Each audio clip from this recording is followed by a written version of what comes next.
O convidado deste Sob Escuta é anestesiologista, mas podia ter sido músico, certo? Também podia. E lidera desde 2015, e depois já por nomeação, desde 2016, o Instituto Nacional de Emergência Médica, uma das entidades que nesta altura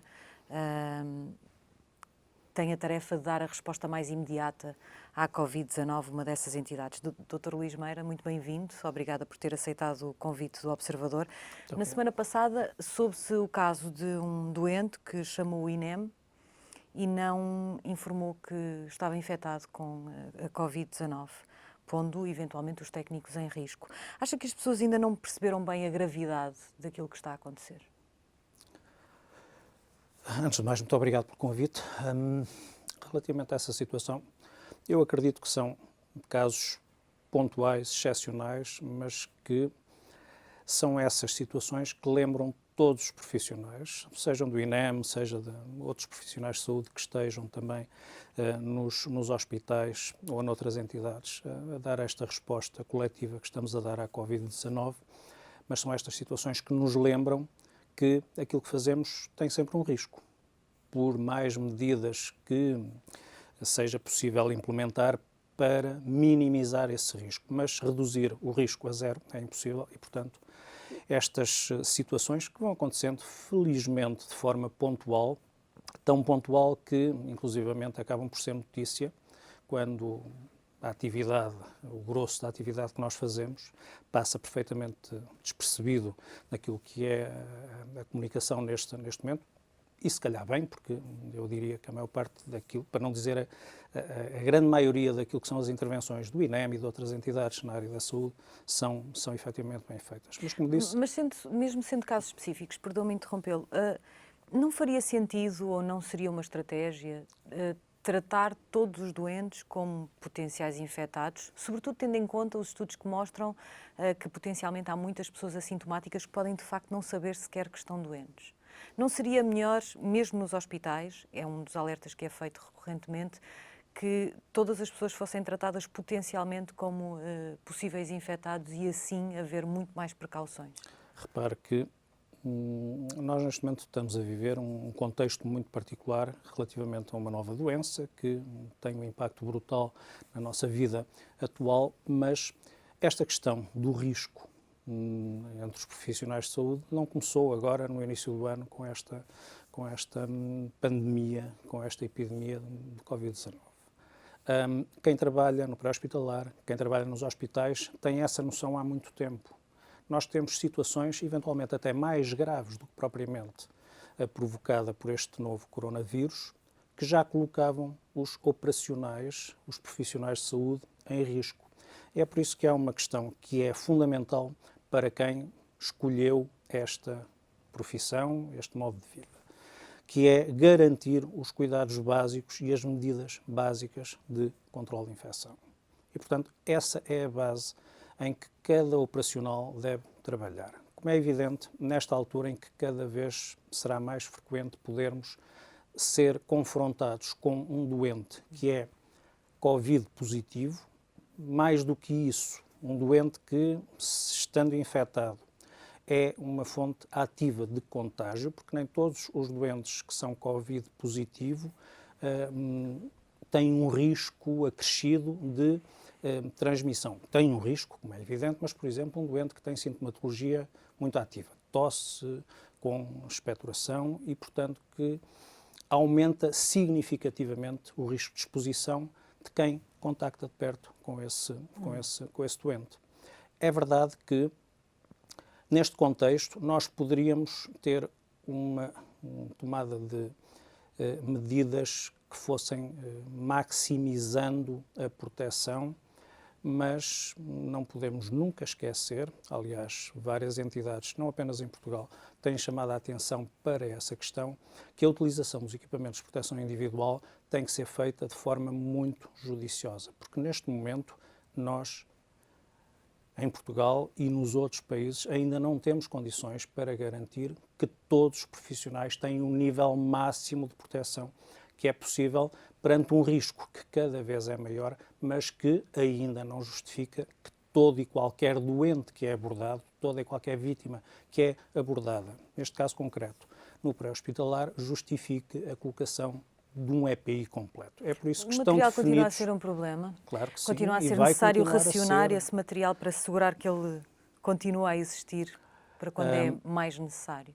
Nós, neste momento, e esta é uma situação perfeitamente dinâmica, mas naquilo que diz respeito à capacidade que o Instituto tem para conferir esse grau de proteção que os nossos profissionais necessitam para poder intervir, nós temos, de um modo geral, conseguido fornecer os equipamentos necessários. Mas houve períodos em que tivemos, durante períodos relativamente curtos, 1 ou 2 dias, efetivamente, alguns desses componentes que praticamente não tínhamos estoque para repor. Porquê é que isso aconteceu? Porque não havia no mercado? Porque era difícil ir comprar? Porque não estava a ser disponibilizado? Há aqui um conjunto de fatores que justificam isso e deixe-me dizer-lhe o seguinte. Internamente, o INEM mal se começou a perceber que esta questão do novo coronavírus podia efetivamente vir a ser um problema, foram dadas indicações expressas para que o departamento responsável pelas aquisições aumentasse as aquisições destes equipamentos de proteção individual, porque o Instituto requer muito, uma vez que os nossos operacionais estão claramente na linha da frente para poderem intervir em segurança. E a questão da proteção dos nossos trabalhadores é fundamental para o Instituto. E, como eu estava a dizer, já em fevereiro foram dadas ordens ou indicações para se aumentarem as aquisições.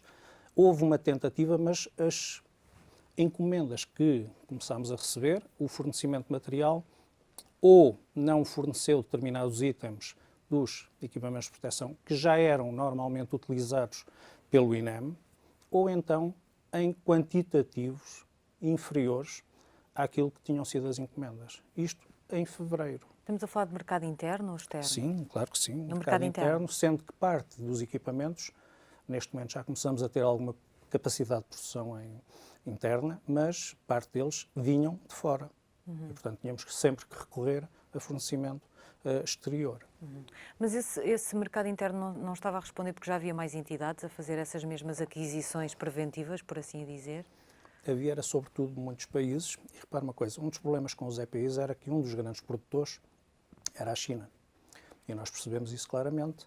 A partir de determinado momento, a China deixou de conseguir garantir o fornecimento do mercado e houve necessidade de encontrar outras origens para esses equipamentos, numa altura em que estava a alastrar a questão, até ser declarada como pandemia, o que significa que efetivamente era um problema global, e havia muitos países, eventualmente alguns deles com maior capacidade de aquisição que Portugal, que começaram efetivamente a desviar parte das existências a nível mundial, porque a partir de determinado momento, efetivamente, todos os departamentos das várias entidades da saúde, os vários hospitais, passaram a tentar encontrar alternativas ao fornecimento deste equipamento pelas mais variadas maneiras. Para além de que, também foi algo que afetou esta questão, houve claramente aqui uma tendência, eu diria, especulativa, de um aumento substancial, brutal, em termos dos preços de aquisição destes equipamentos. Aquilo que eu posso garantir é que internamente, e ainda antes de se começar a falar e ter sido declarada a emergência de saúde internacional ou a pandemia, foram dadas indicações para se fazerem estas aquisições. E, efetivamente, desde, eu diria, finais de janeiro, inícios de fevereiro, que já se começavam a notar estes constrangimentos em termos de acesso a estes equipamentos. E agora, tem noção do estoque que existe, por exemplo, de máscaras ou de EPIs? Sim, nós internamente, como é evidente, temos um estoque próprio do INEM para garantir o fornecimento para os nossos operacionais. Neste momento, nenhum dos itens que constitui esse estoque está a zero. Portanto, estamos, eu diria, confortáveis por alguns dias, porque a verdade também é esta, para garantir a proteção dos que estão na linha da frente, e claramente que os nossos operacionais, os nossos profissionais estão na linha da frente, temos que garantir o fornecimento em quantidades que sejam adequadas aos consumos que, entretanto, obviamente dispararam, por motivos que são do conhecimento de todos. Mas estão a conseguir repor melhor do que nesses outros dias? Permita-me dar aqui uma nota que é importante. Mas, para além de, obviamente, termos a necessidade de garantir o fornecimento dos EPIs, temos também que garantir que os EPIs são utilizados sobretudo os componentes e alguns componentes deste equipamento de proteção, é usado de forma adequada. E isso também faz parte da preocupação do Instituto. Garantindo, obviamente, que os trabalhadores estão devidamente protegidos, temos também que garantir que não é utilizado equipamento quando não se justifica utilizar. É por isso que é necessário perceber o tipo de intervenção que é feita, o grau de risco que essas intervenções representam, para se poder adequar um nível de proteção a esse risco. Sendo certo, e todos os operacionais sabem isto, o risco nunca será zero, mas os nossos trabalhadores não têm virado a luta, não têm virado a cara a esta luta, e isto tem-nos permitido ter um número de infectados, porque também temos alguns dos nossos trabalhadores infectados com Covid neste momento, são 8, sem que nenhum deles levante ou inspire cuidados de maior, até porque nós tivemos um cuidado de preparar devidamente esta nossa intervenção. Mas estes 8 e alguns, que são cerca de 40, que estão neste momento em isolamento, são efetivamente a demonstração que não é possível reduzir o risco a zero. E às vezes, mais do que ter efetivamente disponibilidade para ter os EPIs prontos para serem usados, é a forma como se utilizam, que significa que é preciso formação e é preciso efetivamente que os nossos trabalhadores estejam cientes, estejam conscientes do risco, porque é a única forma, efetivamente, de se poder minimizar esse risco. Mas foi por causa desta escassez no fornecimento dos materiais e também para evitar o desperdício que, segundo os sindicatos, começou a ser pedido que determinados elementos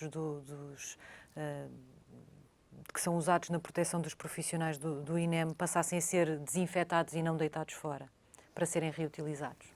Muito sinceramente, isso é um não assunto, uma vez que, eu vou dar o exemplo daquilo que acontece num número grande de hospitais, em que desde o início da disponibilização destes EPIs, esses procedimentos eram executados. Mas é desejável que seja assim? Claro que sim. Numa situação normal, em que eles não fossem tão caros como estão? Nós não estamos numa estão, situação normal. então é por ser esta situação? Nós não estamos numa situação normal por várias questões. Já falámos de uma, que é a escassez deste tipo de equipamentos. A dificuldade que temos tido relativamente ao acesso, ao fornecimento de alguns destes componentes.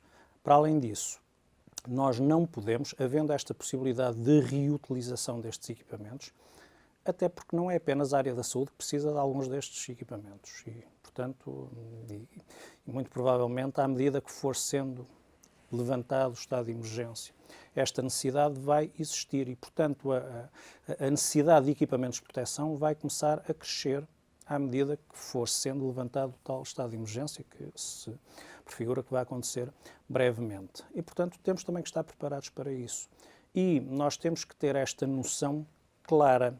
Tudo aquilo que os nossos trabalhadores puderem fazer para reduzir o consumo de EPIs, nomeadamente pela sua utilização muito criteriosa e pela reutilização de alguns componentes que podem ser, com toda a segurança, reutilizados, pode e deverá ser feito.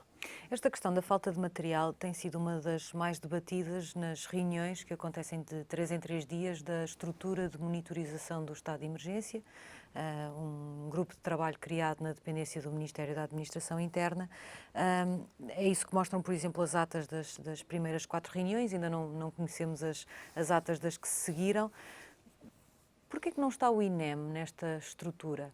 Temos PSP, temos GNR, temos a Autoridade de Proteção Civil, temos representantes dos vários ministérios de várias áreas, do comércio, à saúde. E da saúde. Porquê é que não está o INEM?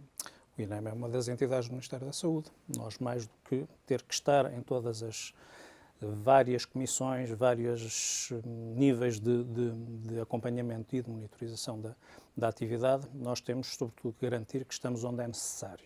E isso significa, dentro de um contexto em que os nossos recursos são também finitos e serão sempre finitos, portanto, estaremos naquelas comissões, naquelas reuniões que, sempre que for necessário, teremos representantes.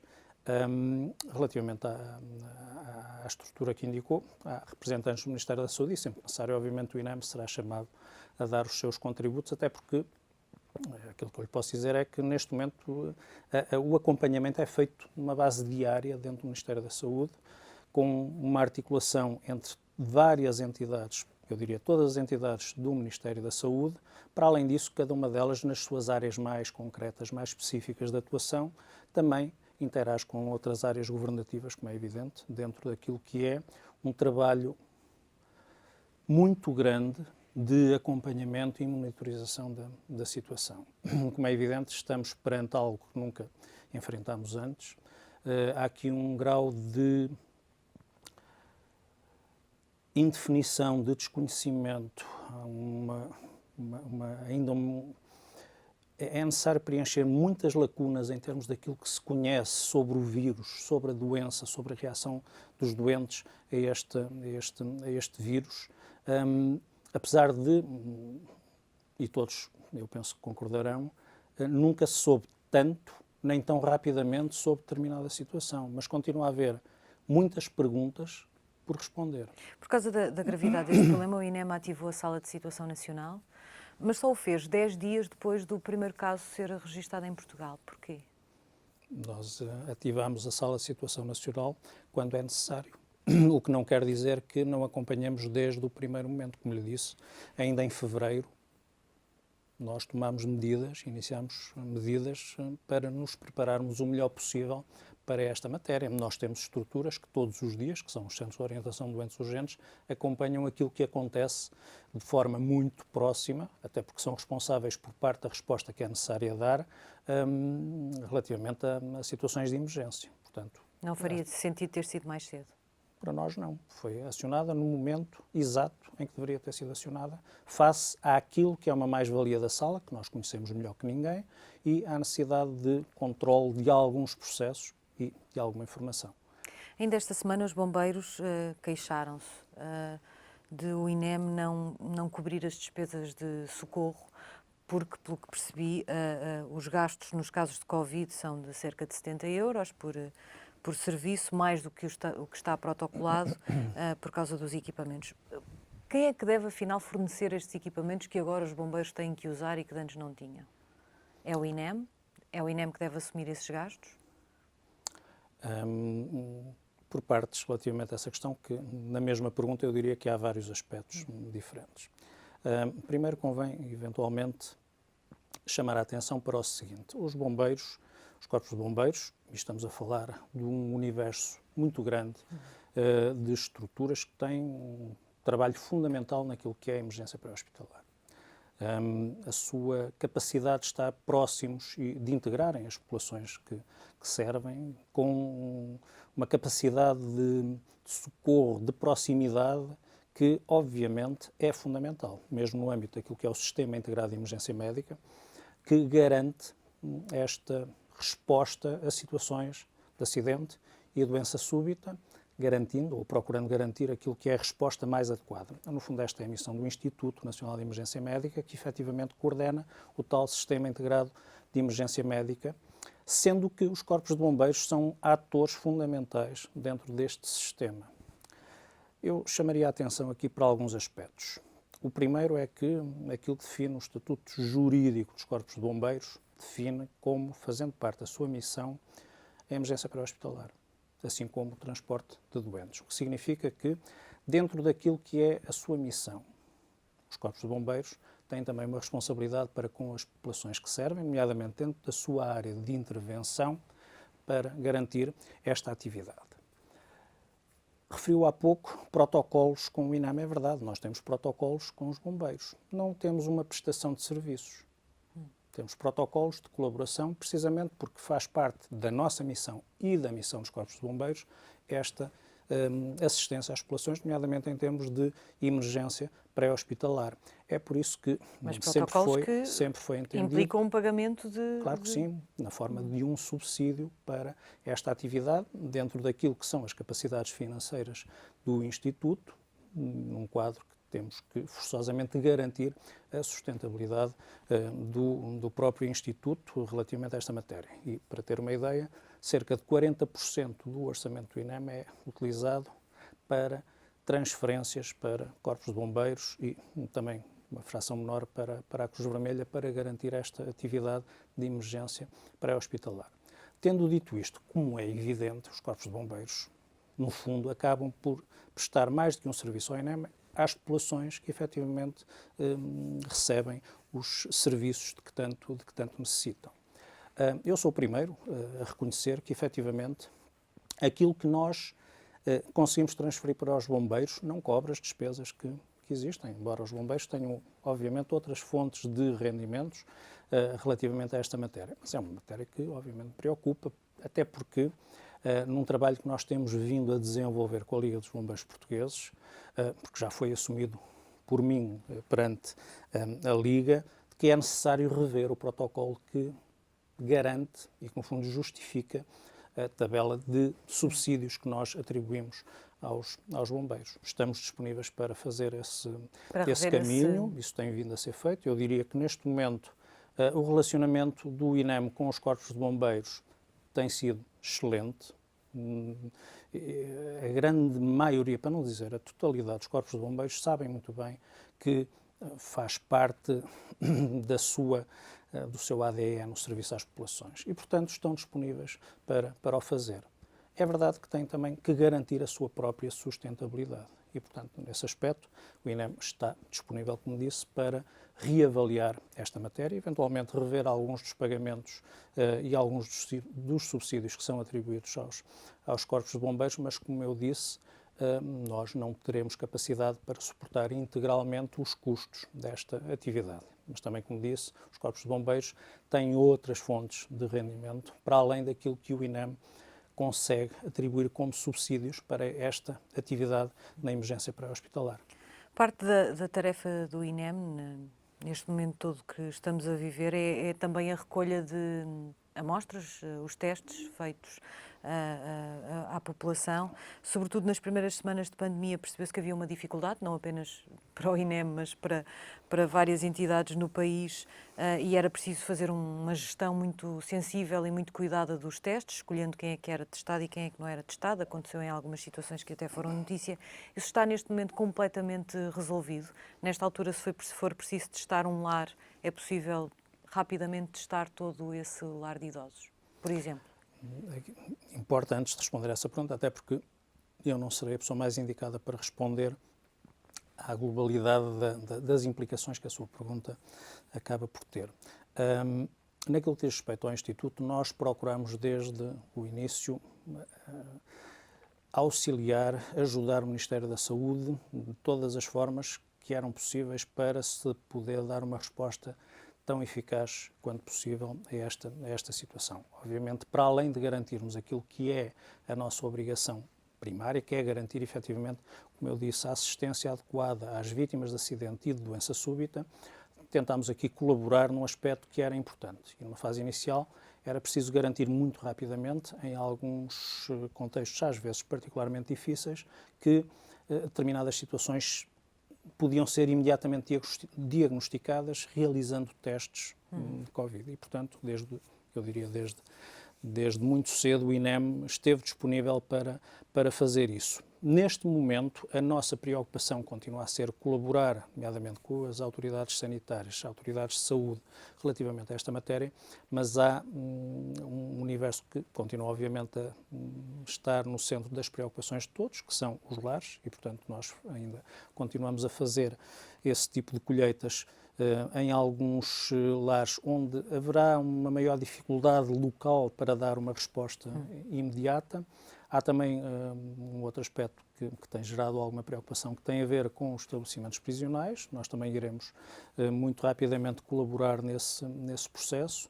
Estamos neste momento também a colaborar com a questão dos refugiados, que sendo cidadãos de outros países que Portugal aceitou acolher e, portanto, carecem do Estado português de uma resposta em que nós estamos também, efetivamente, a ajudar a fazer, com esse aspecto concreto, das colheitas, a tentar identificar mais precocemente as situações de maior risco para desenvolvimento e para a criação de clusters deste novo coronavírus. Isto sem, obviamente, prejuízo daquilo que é a nossa missão, que em situações mais graves é a emergência pré-hospitalar pela qual continuamos, obviamente, a ser responsáveis e que, numa primeira linha, continuamos a garantir, como eu penso que fazemos, e muito bem. No caso das prisões, é uma coisa que brevemente começaram a fazer. Tem alguma indicação do que é que vai acontecer? Vão testar estabelecimentos prisionais inteiros, comunidades específicas dentro dos estabelecimentos prisionais? Não, isso está, obviamente, a ser preparado em articulação entre o Ministério da Saúde e o Ministério da Justiça, não envolve apenas o INEM. Naquilo que diz respeito especificamente ao Instituto, nós seremos responsáveis por garantir as colheitas, nomeadamente dos guardas prisionais e de outros trabalhadores dos estabelecimentos prisionais, até porque já o fazíamos, sempre que houver alguma suspeita, também poderemos ser acionados para garantir essa colheita. Na semana passada, o Dr. Luís Meira esteve na conferência de imprensa diária da DGS, revelando aquilo que me pareceu ser uma preocupação para si, que tem a ver com a queda do número de chamadas para o 112 e de ocorrências, podendo eventualmente apontar para uma clara resistência de algumas pessoas a recorrerem aos serviços de saúde noutras patologias não relacionadas com a Covid. Sentiu, desde esse alerta que foi feito nessa semana, sentiu alguma alteração em relação aos dias que passaram entretanto? Ou mantém-se esta diminuição acentuada no número de chamadas diárias? Não, vamos lá ver. Efetivamente, nós constatamos essa diminuição e houve relativamente à média das chamadas diárias que recebemos e, sobretudo, se compararmos com o período homólogo do ano passado, nós recebemos, neste momento, cerca de menos 500 a 600 chamadas por dia. É verdade que nós já tínhamos uma procura do 112, portanto, supostamente para situações de emergência, em que algumas destas chamadas acabavam por não corresponder a verdadeiras emergências. Eu admito que esta situação, na prática, traduziu-se por uma diminuição muito expressiva deste grupo, das portanto, falsas urgências, das falsas tal como nos urgências, hospitais. E que isso poderemos tentar perceber com mais detalhe mais à frente. Eu ainda não tenho dados suficientemente rigorosos para poder sustentar esta nossa percepção, mas estamos a trabalhar também nesse aspecto, até porque precisamos de preparar o que aí vem relativamente a um eventual aumento ou retoma do número da procura através das chamadas 112. E, portanto, é algo que também estamos neste momento a preparar já, tentando antecipar o que aí vem a partir do momento em que se for levantando paulatinamente o estado de emergência e, sobretudo, a partir do momento em que o próprio Ministério da Saúde implementar um plano de recuperação de algumas das coisas que, entretanto, foram suspensas, foram adiadas. Mas a verdade é que parte desta diminuição, esperemos nós que corresponda, a maior parte até a uma diminuição das procuras indevidas do 112. Mas também temos alguns reportes que nos deixam preocupados, nomeadamente algumas situações em que as pessoas, por receio de irem para hospitais onde, neste momento, não têm a confiança necessária para poder recorrer, possam estar a aguardar mais tempo do que aquilo que deveriam para recorrer ao 112, quando efetivamente se justificava que o fizessem. Tem esses casos de pessoas que esperam mesmo até à última? Nós temos alguns reportes que eu neste momento não lhe consigo dizer se são uma tendência estatisticamente significativa relativamente a esta matéria. É verdade que nós estamos talvez mais atentos, mais despertos para essas situações. Isso às vezes não é bom para a gente perceber se isto é efetivamente algo que tenha algum valor estatístico. Eu vou-lhe dar um exemplo. Daquilo que nós já sabemos relativamente à inserção de doentes que é feita pelos CODU nas vias verdes coronária e nas vias verdes do AVC, os dados preliminares neste momento até indicam que não tivemos um decréscimo dos doentes que são inseridos nestas duas vias verdes. Também não temos evidência de ter aumentado o tempo desde o início dos sintomas até à chamada para o 112.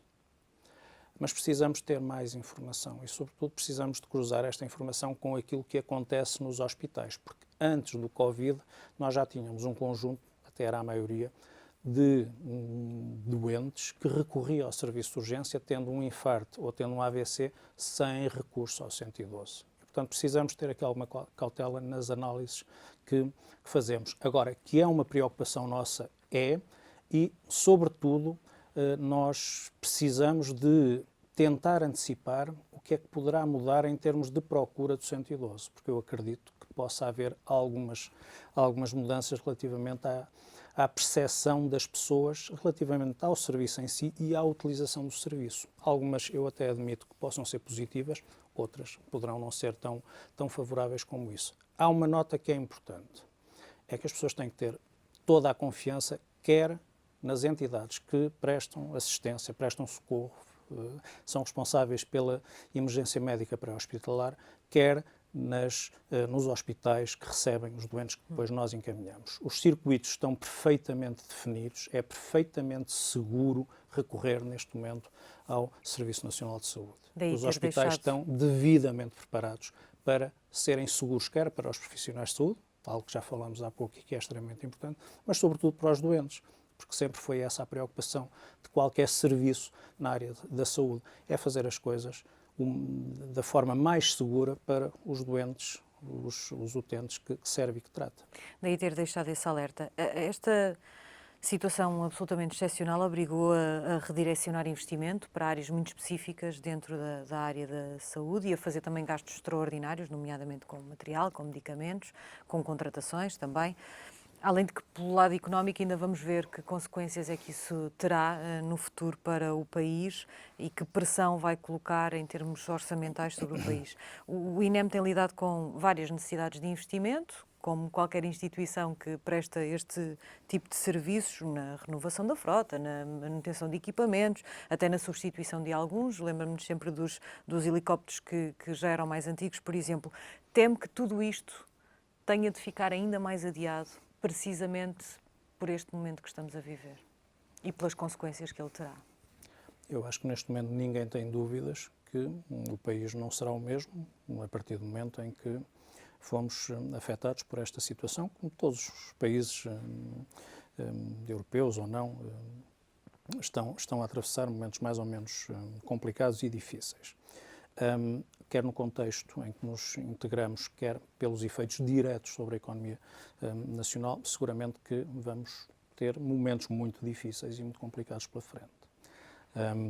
Naquilo que diz respeito especificamente ao Instituto, como é evidente, o Instituto tem uma estrutura de receitas muito própria, nós não dependemos em 99% daquilo que é a receita do INEM do Orçamento de Estado, temos uma fonte de receita próprias, mas que é facilmente antecipável que com os problemas da economia que já começamos a enfrentar, possa vir a haver uma quebra significativa da receita do INEM. Neste momento eu acho que ninguém conseguirá quantificar essa quebra, mas que ela vai acontecer, vai. Para além disso, como é evidente, nós tínhamos também, do ponto de vista económico, algum conforto, alguma almofada para tempos mais difíceis, mas mesmo essa almofada teve que ser direcionada neste momento para aquilo que, do ponto de vista da resposta global da saúde, foi a necessidade de adquirir os tais equipamentos de proteção individuais, ventiladores e outros equipamentos fundamentais para podermos dar uma resposta adequada, que eu penso que estamos a dar, a esta situação de Covid-19. O que significa que tempos difíceis virão, mas temos que ter a confiança de que saberemos encontrar as soluções necessárias para continuar a fazer aquilo que fazemos, garantindo às populações do nosso país que, do ponto de vista da emergência pré-hospitalar, vão continuar a ter um serviço que eu acho que é excelente, quer feito diretamente pelo INEM, quer pelos parceiros no tal Sistema Integrado de Emergência Médica, Corpos de Bombeiros, Cruz Vermelha, os próprios hospitais, através das viaturas médicas de emergência e reanimação e das ambulâncias CIV, que temos vários meios integrados em unidades de saúde e, portanto, em conjunto, eu estou convicto que saberemos sair bem, como sempre fizemos, de situações de maior dificuldade. Mas que os tempos serão difíceis, não tínhamos e que obrigarão a a adiar estes investimentos? Pequena dúvida. Ainda é cedo para perceber exatamente o que é que vai acontecer. É preciso, sobretudo, entendermos e conseguirmos quantificar o valor daquilo que se prevê neste momento como muito provável que é uma quebra das receitas do Instituto e tentar encontrar as soluções necessárias, porque alguns desses investimentos eram fundamentais quando foram iniciados, continuam a ser não tão relevantes, porque relativamente, por exemplo, à frota de ambulâncias, nós já conseguimos reduzir a idade média da frota de viaturas do Instituto, mas continuamos a ter algumas ambulâncias, algumas viaturas que precisam claramente de ser substituídas. E, mais uma vez, nós temos que garantir aos operacionais, aos nossos trabalhadores, que têm os equipamentos necessários para poderem exercer bem a sua missão. É possível, num contexto como este, avançar, por exemplo, para a contratação de mais técnicos? Nós contratamos agora, muito recentemente, mais 125 novos técnicos de emergência pré-hospitalar. Tem todos do que precisa? Eu acho que nenhuma entidade, o Ministério da Saúde e noutros, se calhar noutras áreas, dirá que tem todos os recursos de que necessita. Seguramente que o INEM ainda não os tem, até porque, relativamente ao nosso mapa de pessoal, estes 125 vêm preencher uma lacuna importante, mas que não fica completamente resolvida, até porque nós continuamos a pretender não apenas garantir o dispositivo de meios que temos, mas incrementá-lo. E, portanto, há um conjunto de novos meios que pretendemos abrir, pretendemos pôr em atividade logo que seja possível. Numa entrevista em 2017 dizia o que está previsto no mapa de pessoal são cerca de 1.700 trabalhadores, quando temos só 1.364. Já está mais perto dos 1.700? Ainda vamos tranquilamente e continua a achar que devem ser 1.700? Esses 1.700, como eu disse, representam um mapa de pessoal previsto e necessário para a totalidade dos meios que deveriam, no fundo, garantir a rede de meios de emergência que está definida. Nessa mesma entrevista, que deu talvez um ano depois de ter tomado posse, defendia que o INEM devia ter mais autonomia, admitia até que uma das possibilidades era que fosse transformado numa entidade pública empresarial. Mantém essa visão? Nós precisamos claramente ter uma revisão da nossa lei orgânica. Não tenha mais pequena dúvida, por vários motivos. Nós precisamos, e para ter uma ideia, o Conselho Diretivo do Instituto tem apenas 2 elementos, eu acho que deveria ter pelo menos 3. Nós precisamos claramente também de, em sede de lei orgânica, garantir aquilo que é um anseio antigo e foi inclusivamente uma promessa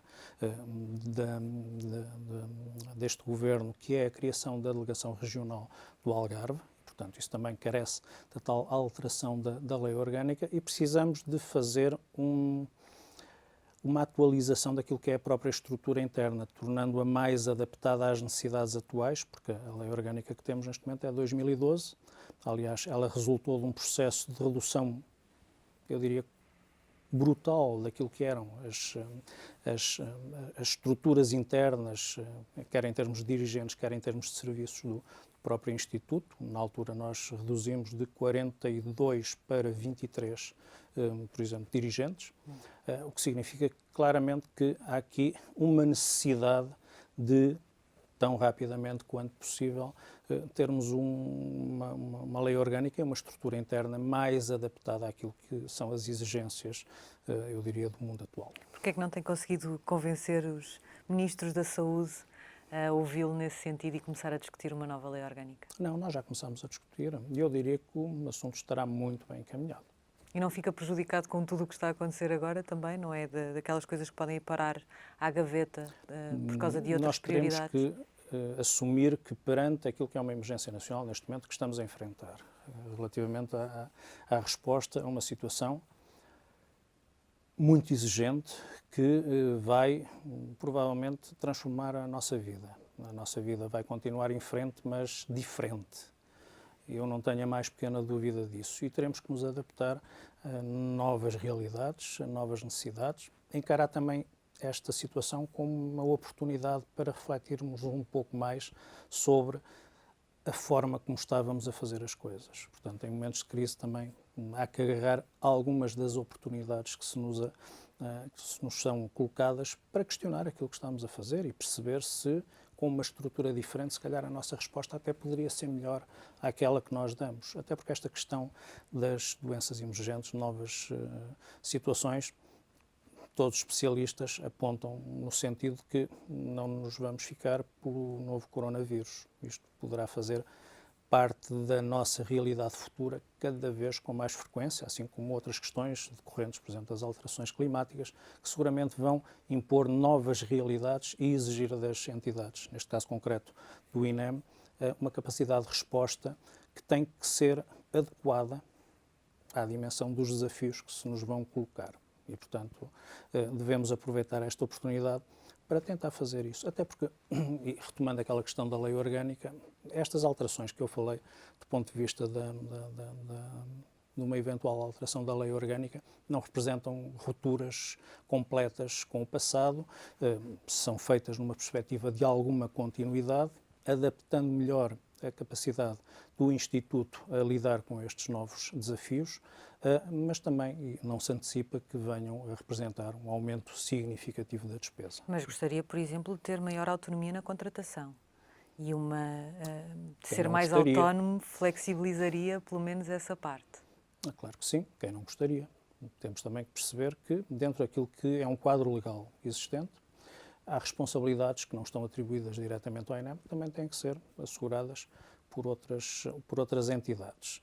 O importante é nós conseguirmos trabalhar em conjunto para os problemas que vão sendo colocados poderem ser resolvidos.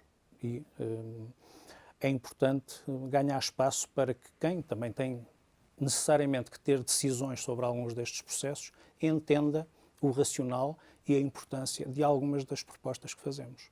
E se não as aceitarem todas, como é evidente, está dentro da sua esfera de competências, mas é importante que estejam sensíveis aos argumentos que são apresentados e que eles sejam devidamente avaliados. Eu estou convicto que temos conseguido trabalhar nesse sentido. Nós estamos mesmo a terminar, mas queria fazer-lhe ainda outras duas questões muito rápidas. O Sr. herdou com a presidência do INEM uma série de polémicas. Parte do seu trabalho, sobretudo no início, e assumiu também nessa entrevista, era tentar mostrar que alguns casos não definiam o Instituto. A verdade é que também, provavelmente, por inerência desse cargo, continua a lidar com outras questões mais complicadas e também algumas polémicas. Eu, se não se importasse, queria pedir-lhe um ponto de situação em relação a duas das mais recentes. O INEM instaurou processos disciplinares a funcionários, 2 funcionários e processos de contraordenação a corporações de bombeiros, 2, creio, por causa da morte do psicanalista Carlos Amaral Dias. Eu queria perguntar-lhe se já há algum resultado desses processos disciplinares e de contraordenação e se sim, se nos pode dizer qual é que foi. Não, são processos que estão ainda a decorrer, estão os seus trâmites, sendo que esta situação também veio levar à suspensão de alguns processos, por motivos evidentes, inclusivamente estando definido que alguns prazos poderão ser dilatados no tempo relativamente a esta matéria. Aquilo que aconteceu, e não fugindo nunca a esta questão, implica uma reflexão profunda por parte do Instituto. Há algo que nós não iremos fazer, pelo menos enquanto eu estiver à frente do Instituto, que é deixar de olhar de frente para os problemas e, sobretudo, perceber bem o que é que aconteceu, porque a nossa obrigação, para além de garantir a missão do Instituto, é perceber onde é que podíamos ter feito as coisas de forma diferente e, sobretudo, de uma maneira mais eficaz. É um processo diário, contínuo, exigente, que nos obriga a acompanhar de muito perto aquilo que fazemos, não procurando ignorar o que de menos positivo fazemos, mas tentando aprender e criando condições para que, do ponto de vista da cultura da instituição, esses momentos menos felizes efetivamente representem mudança para que não voltem a acontecer, ou pelo menos que a probabilidade de poderem acontecer novamente fique reduzida. Isso é um esforço diário, não apenas do Presidente, não apenas do Conselho Diretivo, mas de todos os trabalhadores, todas as pessoas que constituem o Instituto. E eu gostaria de, relativamente a esta matéria, não deixar de dizer que frequentemente procura-se avaliar o trabalho de uma instituição pela exceção. E eu diria que numa altura em que nós recebemos diariamente, agora um pouco menos, mas 3.200 a 3.500 chamadas de emergência diárias, a resposta do Instituto é excepcional. É excepcional. E eu acho que isso também resulta do facto de nós conseguirmos aprender com aquilo que corre menos bem. Porque para todos nós, a começar no Presidente e a acabar em todos aqueles que na linha da frente dão a cara pelo Instituto, o nosso objetivo é efetivamente que os portugueses e as portuguesas confiem na instituição e não tenham receio de ligar 112, porque sabem que quando o fizerem terão a melhor assistência que é possível dispensar-lhes. Volto a dizer, isto não é apenas um trabalho do INEM, é um trabalho dos seus parceiros e tem que ser devidamente reconhecido. Mas nós só o conseguiremos fazer bem se efetivamente também estivermos disponíveis para aprender com aquilo que fazemos menos bem, porque pontualmente também vamos tendo aqui uma outra dificuldade em dar a resposta que somos os primeiros a querer que seja perfeita.